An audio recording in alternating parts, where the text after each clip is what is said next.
Thanks for coming to my talk. So I will talk about multi-cloud replication from chaos to control. And some people was asking, what is that? And I realized that actually a better title would be multi-cloud data replication, because that's what it's really it's about. So a quick, okay, didn't change the slides. Okay, it's there. So first is why and what it means. What multi-cloud means. Then I will talk a little bit about CRUD, create, read, update, and delete, way of manage data, and event sourcing. And by the colors that I chose here, you can already see which one I like, which one I dislike. That talk is not about Akka, but I will need to talk a little bit about actor models and a few features in Akka, because there are two important concepts that we need to understand, that I hope you get a grasp at the end of this talk. One is event sourcing, which is the second topic here, and the other one is location transparency. And to talk about location transparency, I need to talk a little bit about actor systems. Then, of course, the next topic, it's not fundamental, it's not theoretical, but the next thing that we have to understand is how clustering and event stream and replication can work inside when you have event sourcing and location transparency. I have some takeaways, very short. I won't spend much time there. So I have a demo, but I have only 45 minutes here, so I thought maybe we go first for questions. If you have questions, I try to answer your questions if I can. And if we have time, I can show it working for real, the replication between two clouds, two regions deployed in two different clouds. But if it doesn't work, if we don't have time, reach out to me if you want to see it working. I can show later. And another thing, if you want to ask questions in Spanish, it's okay, I understand. I speak Portuñol, pirate Spanish. I will answer in English, but you can always ask things in Spanish. If we are outside, I can speak Portuñol with you, but here on the stage, I will stay with English. Because it's recording, I don't want it on tape. Okay, let's go. So, what is multi-cloud? So the idea is you deploy your application in more than one cloud and have them work as if it was one, more or less.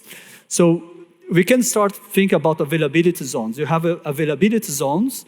They are different data centers inside the same region. So when AWS says, oh, there is EU West, they may say, I don't know if they have how many availability zones they have here, but they would say, okay, you have 3 availability zones, let's say, and you can deploy your application spread on those availability zones. They are different data centers, so if one explodes for some reason, a meteor fall on it, you still have the other ones. But maybe you can have a database that is shared by those availability zones, so your data is safe in yet another availability zone. And the availability zones, they are connected with very low latency, high throughput links. But that's only inside a region. So this talk is not about that. Then you can also think about deploying your application in more than 2 regions. So one, AWS West Europe and AWS East Europe. But when you do that, you are now very far from each other. So your applications are deployed twice. They have their own database and they are very far from each other. You can have strategies to back up that and so on. But usually you do that because you want to serve users that are located in the east side of Europe by the east region, and the west is served by the west region. And if someone from Poland, for instance, their account is located in East Europe, they travel to here for the conference, but they will still use the account that is there. When they connect with their phone and try to do something on whatever application it is, it goes to the East account, to the East region, because his account is located there. So now imagine if you can deploy your application and forget about regions inside AWS, but you can choose a region in AWS and another region in GCP. So at the end, they are also separated, but they are in two different clouds. And you have the same problem. They are far from each other. They are not even in the same cloud. They are not. They are completely different infrastructure. But your application is the same. No? Maybe in AWS you have some sorts of database that you can use. In GCP there are other sorts of database. So you cannot make this application to behave as if it was one. You know? But why would you do that? So the first reason is for latency-sensitive applications. So the example of the Polish guy that comes to Madrid and he wants to access his data, well, it will take some time because it has to go to the region in Poland. So this kind of situations, most applications, it's not a big problem, but some customers of us do need much better latency for that. So they want to have the data in both locations. They want that a user that travels from Poland to Madrid, to Spain, that their data is also here, so they can use, they have a low latency access to their data. You may want to do that to have a high availability, to increase your uptime. If you have some issues in a region, you just shut it down, but you still have the other regions. But do you have the data there? If you go for a classic deployment, you won't have, because they are separated. So you have to synchronize the data. So, okay, some region went down. I reroute all my traffic to the surviving region, but I need to have the data there as well. And you may also want to do that because eventually you think that your cloud provider is charging too much, and you create your application in another cloud, in another region, you synchronize the data, and you start to route your users to the new region, to the new cloud, and you shut down the old one. Or you negotiate a better price. If you're a very large customer, you can sit on table with the major cloud providers and talk about price. But now you have the power to do that, because before you didn't. Well, if you want to have this power, you have to use Akka and then talk to us. But that's the part of the game. So you can move from one cloud to the other and bring your data, transfer your data, and so on. Okay, so CRUD. We used to build traditional applications. How we build them? We create your model, classes, they are connected to each other, and then we create more or less the same representation in relation database. We create the same tables, we create the same relations, and how those applications work is there is a request comes in, you go to the database, you fetch data, you fill in the object, you bring object graph into memory based with what it's on disk, you modify it, and you save it back to the disk. And now I lost my screen. And I really need it. Yeah, okay. So, but the other aspect of CRUD is that CRUD are destructive. If I change my username in some account, and I look back to that role holding my account information, I cannot tell you what was my username before, because we just write over, so we lose information. And because we lose information, we create the first I would say, not complexity, complication. It makes it harder to propagate data, because the only thing that I can do is to transfer my whole account to the other side, all my data, because I don't know which part changed. So what we want... Oof, I'm too far here. Yeah, I know, it's right, okay. That's one. So, and then you have CRUD applications, but those applications are called them stateless, and I'm not the only one saying that, for the following reason. As I was saying, there is a request that comes in, you go to the database, you fetch data, you bring it in memory into objects, Java object, let's say, you modify, and you put back. There is a state inside your application for a very short period of time. The database is the king here. The database is controlling everything.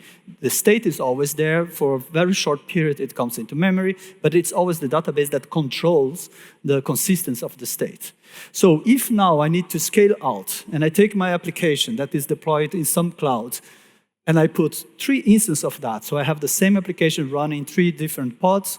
I have 3 to serve more clients, but they are still not connected with each other. They don't know about each other. Each time that a request comes in one of them, it goes to the database, fetch data, modify data, and put it back. So they are stateless. They are not aware of each other, and the state is actually controlled by the constraints that you programmed that you created in your relation database. And then how that works, actually, because even with one application, one single application, you can have 2 requests at the same time trying to change the same role in the database. If you have 3 instances, the same. It's a problem that is not solved, that you can't solve with that. So what you do optimistic locking, which is basically you put a version on the role, and 2 threads come either on the same node or in another one, concurrent.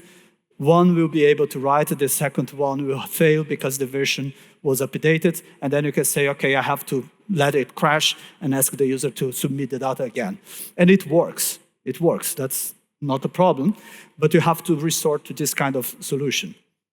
Now, slides. Yeah.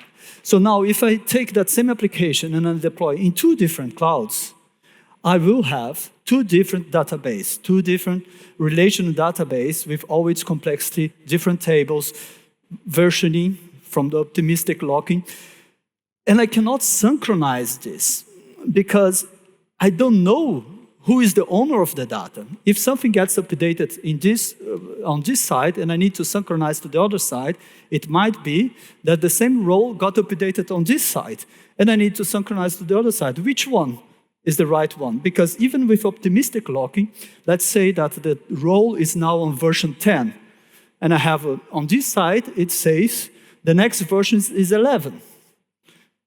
On the other side, it says the next version is 11. But this information is already in the database, it's not in your application. So now I have 2 databases with different data, but with the same version. How can I synchronize that? I can't. And it's too late, because when I try to synchronize, I'll get a failure. I don't want to have a failure at that point. I want that synchronization to happen before the data is on the tables, because synchronized data, raw data like that, without the application controlling that, it's just a hell. It just doesn't work. So what can we do is, first of all, we need to think about facts. We need to model our applications and express change in terms of facts that happen in your system. For example, I want something that can tell me that a shopping cart was checked out. And that's not enough to have a Boolean flag in some column in a database. That's not what I'm talking about. I need to have an event that I can propagate in my system, telling the other parts of my system that a shopping cart was checked out. I get there why an event is important here. Same thing, a order was created, a customer earned 1,000 points, or a coupon was sent. So that brings us to the concept of event sourcing and event-driven applications. People talk a lot about both, and they are slightly different. I would say that an event-driven application doesn't need to be event-sourced, but an event-sourced application is often an event-driven application because, well, we're going to see on the next slide. The first thing that you can do is a pattern called change data capture. And every database has something that we call the write-ahead log, where grosso modo, what will be done in the database is written to that log when you commit, and then later it is applied on the role that you want to update. And there are some projects, I think Debizium is one of them, at least in the Java world, I know Debizium does that, I don't know if there are others. They will connect, they will read, they will watch the write-ahead log, and from there you'll be able to generate events. So you do your normal database operations, you change data, and Debizium will help you interpret that data and be able to generate an event from that. But here, what happens is you generate events based on an inferred diff. So first you update the state, and then you generate events that you can propagate to other parts of the system. That's event-driven. That's one way of build event-driven systems. Another one is called a transaction outbox. You have a CRUD model, nice, And whenever you update it, you also update another table, which is a kind of event table they call outbox because it's message that will go outside, and you do that on the same transaction. And now you have state that you changed here and an event saved on the same transaction, and then you have a background process that reads from that table and distributes that event to other place, like put in Kafka so some other application can consume, or consume that event inside your application itself, but to do something else. But again, here it's after the fact. You update your state, and then you generate an event that expresses that change. When you do event sourcing, it's the other way around. You express the events of first-class citizen in your system, and all change comes from events. And that's why we call it event sourcing. The source of everything are the events, and not the other way around. And you have things, you're going to express facts using events that will have more or less the shape. Here I just wrote in terms of text, but you have like a checkout class that is serialized and propagated in your system. You're going to have a custom earned points, and inside there are 10,000 points, 500 points, and so on.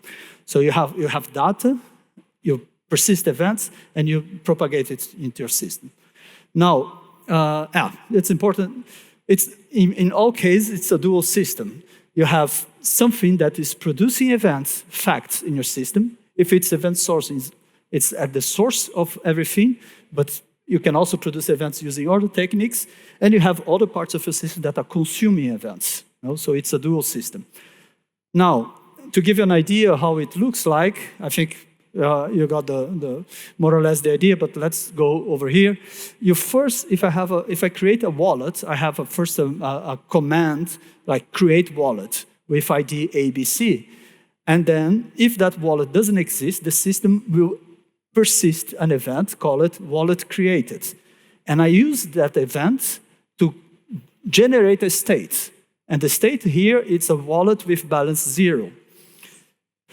I send a deposit, the system will say, money is always welcome, always can happen. So I generate a deposit event that when applied to my current state, brings my balance from 0 to 100. Now I send a command to withdraw some money. Now I need validation. I need to check if that command is valid or not, because I don't want my balance to go below 0. In that case, I have enough balance, so I will accept it, and I will emit a withdrawn past tense event that, when applied, will bring my wallet balance down to 70, in that case here. And you can imagine, well, like I use wallet because everybody has a bank account and can imagine how that works, but you can do that with any model. It doesn't need to be something that has a clear event log like here, but you can do that with anything. You can have, like the example that I did, you change your username or your email address, you can say, email address, change it to that. And you have this information stored in your system, and you can read it back. What was the email address before and what is the email address now? You can propagate this information. So a little bit of Akka. So who knows what is an actor model? Okay, great, only 3 people. That's a good talk. So I can really bring you some new stuff. So the Akka is an actor model implementation on the JVM. We are probably much more known in the Scala world. Inside this, everything is in Scala, but we also have Java APIs. So what is an actor model? It's a system, it's a pattern for concurrent programming. I try to make it a very short description. Imagine that you build something, you build your model, your state, like the wallet, and you say, I want it to be an actor. So you do that inside an actor. Actor is an abstraction that we have. And when you use, so the first most important abstraction here is actors. But we have the actor system where I created this actor and I put it in the actor system. It's something that is run in my application, manage everything. And whenever I want to talk to it, or I want to modify it, I will not do new wallet dot deposit. I will not call a method, but instead I will send a message through the actor system that will find my wallet that is living inside that actor, and we'll pass the message to that actor. We're going to see why this is important. In the Akka libraries, we have many others, but those are the most important abstractions. The actor is the central part, and we built everything. Everything inside Akka is an actor, actually. When we have the clustering, what manages the cluster, they are also actors. When we have persistent data, writing data on the database, they are also actors, and so on. Everything built on top of the actor abstraction. Then we have the Akka SDK, which are high-level components. In the Akka SDK, you don't see actors. If you choose to use Akka SDK, you don't see the actors directly. What you see are specific use case, event source entity. I was talking about event sourcing. The wallet, in our case here, will be an event source entity. You have workflows, key value entities, timers, and very soon, because everybody's doing that, and it fits very well with Akka, we are working now on agents. And actually, this week is happening as I speak here. I think the team said, okay, now that Renato is out for a week, let's do it so he cannot disturb us. So they are having lots of fun, but I'm also having fun here. So a good balance. But next week, I will be back coding that together with the rest of the team. So agent here, we are talking about AI agents, of course. So that's the basic concept. And all of that is built on a fundamental principle, which is location transparency. So let's go and see what does that mean. I was saying that you take your wallet and you put inside the actor, you define it as an actor. In our case here, that actor is an event-sourced entity. It's a more high-level abstraction, but it's still an actor underneath. So what's going to happen here is that you put it, you define it, and you set it in the actor system. Actually, if you use the Akka SDK, you don't even do that. You just define your model, and that's it. It's done. But the thing is, when you send a message to withdraw, you cannot talk to the wallet directly. You don't have access to it. So basically, what you do is you send that message to some place, kind of address. Think about a good real-world example. If I have the telephone number of one of you, I can call you without knowing where you are. So that call is routed, because there are infrastructure to do that, to your phone. I don't need to know where you are in the planet. I can still call you. So here, I can send message to my actor without knowing where it is. So those messages, they go to a mailbox.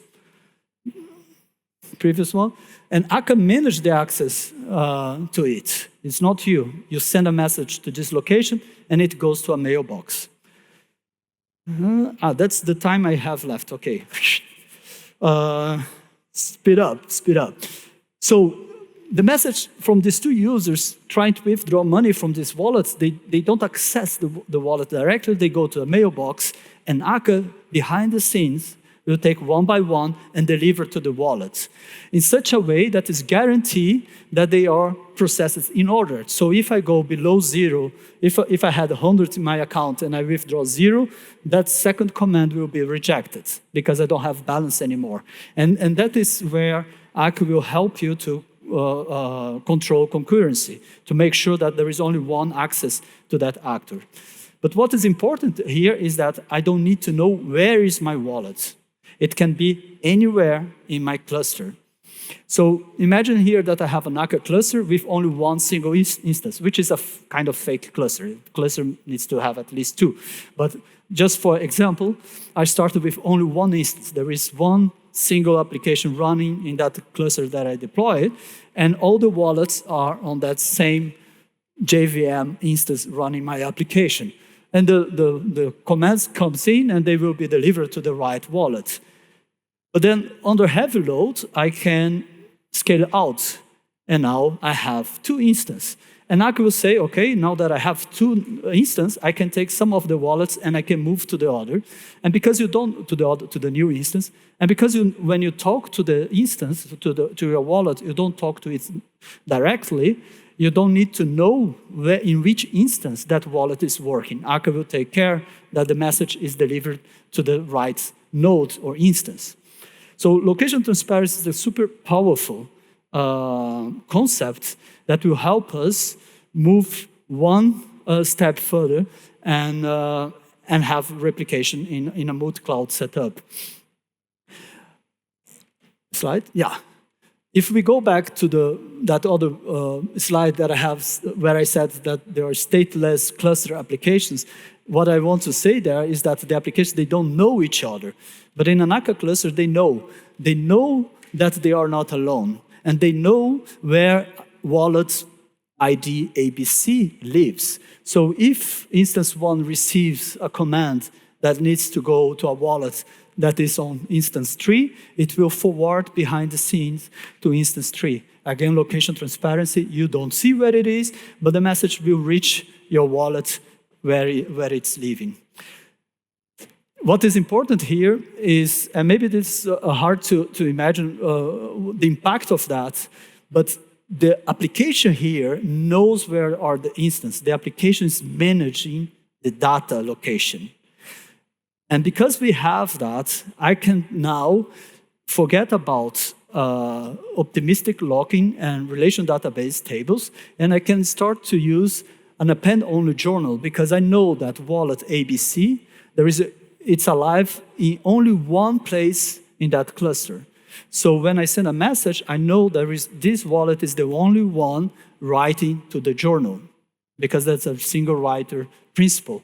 That is possible because it's the application that is holding and controlling the state, which is different with the stateless applications where you fetch data, you put in objects, you modify it, and you put back. So here, the application is more, let's say, smarter because it's controlling the data layer. And now I take the same application and I got an outage here. I had another application running there, but it's gone. But you got the picture. I don't know what happened with this graphic. There was another one there, but yeah, shit happens in the cloud. I don't know if I was allowed to say this word. Okay.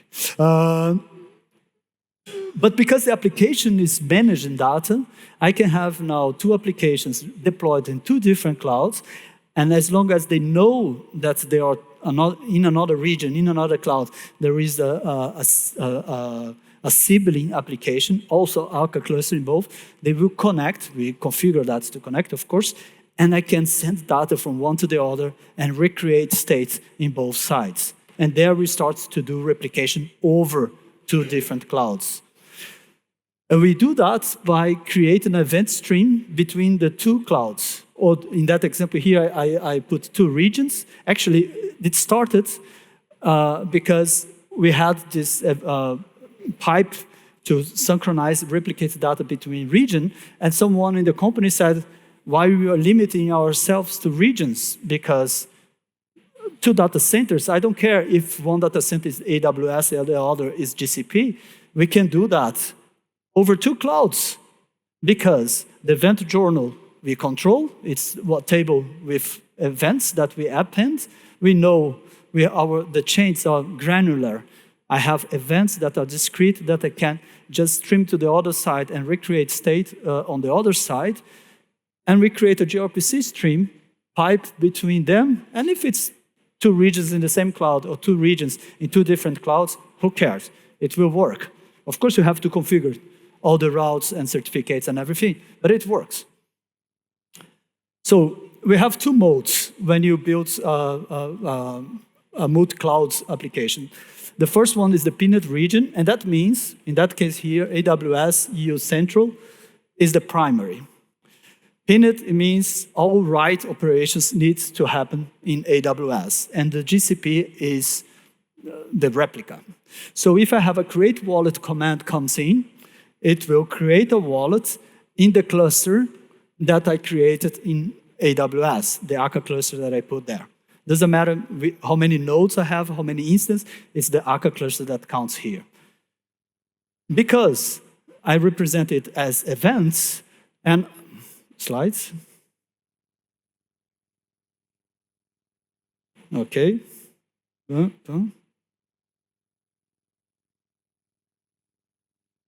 Okay, I will continue. Hola. Because I have this gRPC stream between the 2 regions, now my wallet-created event can be propagated to the other side, and I can create the same wallet as a replica. And here's the thing. Remember I was saying you can have state and derive state, events from it, but you can have events and derive state. So you can have state and you derive events using change data capture or transaction outbox. Or the other way around, when you use event sourcing, you generate first events, and from the events, you derive states. And that's crucial here, because my whole system is created to generate wallets to reconstruct a state based on an event. And because of that, I can stream an event to the other side and recreate that wallet on the other replica, on the other cloud, which is a replica. Now, if the create wallet reaches GCP cloud first, because AWS is the pinned region, what's going to happen is that the GCP side of this application, you say, it's not for me, but you don't see that. You just handle the command, you pass to Akka, and Akka will say, but I am not the primary, I need to forward it to the other region. In case here, the AWS, it creates the wallet there because it's the pinned region, and it goes back there.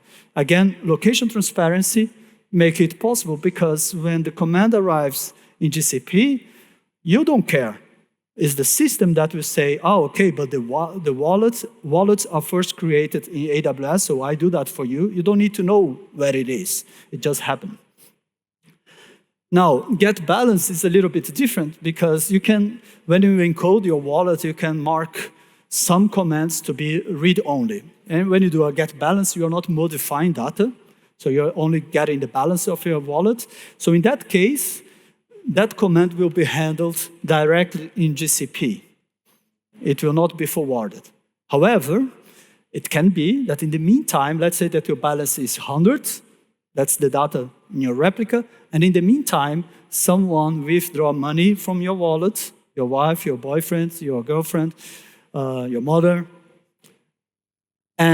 but this information is only here, and the event is not yet propagated. So when you do the get balance, you see a balance that's not yet updated. So when you deal with read-only, if you mark a command to be read-only, you have it can happen that you see stale data that is not yet. If that's not acceptable, you should not mark it as read-only. Even if it's read-only, if you don't mark it as read-only, it will be forwarded to the primary region that is always consistent. Now, I have 7 minutes. I will get there. So, the request region, the primary is where the requests arrive. So you can have two wallets being created, here A and B, two different wallets, okay? And they will be both created where they arrived. There is no fixed primary region. The wallet A, its primary, it's in AWS, and wallet B, the primary is GCP. And they synchronize, and now they have each other's replica, but the primary stays where they are. If a deposit remember, wallet A, the primary is in AWS. If a deposit arrives in GCP, what it will do, it knows that it's not the owner of wallet A. It has a replica. So what it will do, it will initiate a handshake protocol to ask to become the primary. And then AWS, the replica on the other side, the primary on the other side, will just say, okay, it's yours. So it transfers the ownership to GCP. And then GCP, on the GCP side, the event will be, the command will be processed, an event will be generated, and will be synchronized back to the now replica, wallet A. Why people want that is, again, the example of a Polish guy that has his account, his wallet, in a data center in East Europe. He traveled to Madrid. The first time that he does an operation on his account, the data is transferred to the data center here. So now the Europe West is the primary for his wallets. And all the operations, they have a low latency because the data is being written here. Only the first writing only the first operation requires some more time because you need this handshake protocol between the two regions. But after that, the wallet is here. He spends some money here, put money in his wallet, whatever. He fly back to Poland. At home, first operation he does, he transfers back the ownership, the primary goes back to Europe East, an example. So that's basically how it happens. And one thing, if you are maybe you thought about that, so I will give the answer already. What if there were data here that was not yet synchronized when that handover happens? And actually, how we do that is we use the pipe that we use to synchronize data is the same where we send that handover message. So when you see the handover message, it means that all the events that need to be synchronized are in front of it. It comes in order. So if there are new operations that still need to be synchronized to the other side, it will arrive first and then the handover. And when that happens, the replica on the wallet on the other side, it's already a replica. It's not accepting commands anymore. It's only read mode. So that's how we guarantee that the data is always consistent. Okay. It's good. I will have like 4 minutes. Let's see. CRUD, important. It destroys history. You cannot control what happens in your system because you lose information. Every time that you update your tables, you lose information. So how can you replicate things? You have to replicate everything. But if you replicate everything, but everything is also being updated on the other side, how you could reconcile? You have a big problem. So it's basically impossible to do that with CRUD applications. So event sourcing, because of the granularity, because you're expressing the small changes using events, you can facilitate replication. And the most important is the idea of location transparency. If we decouple communication, the communication here is, I have the intention to make a deposit. So I send like a message to my actor, to my wallet, saying that I want to do that. That's me communicating. But the physical location of this wallet is decoupled from the way that I communicate to it. And that is what opened the door to have an application that can run in 2 different regions and even 2 different clouds. Okay, I will have 3 minutes for questions, if my slides allow. So, 2 things. If you want to have a demo, I can give outside. Let's use time for questions. There is a sample code. It's a very,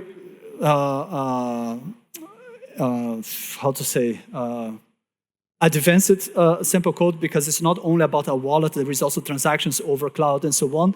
But if you want to learn about that, I can show outside. Akka.io is the website, of course, and you can reach me on those addresses. I kick myself out of Twitter. I still have an account, but I don't use. So you can find me in Blue Sky or email or fax. That's it.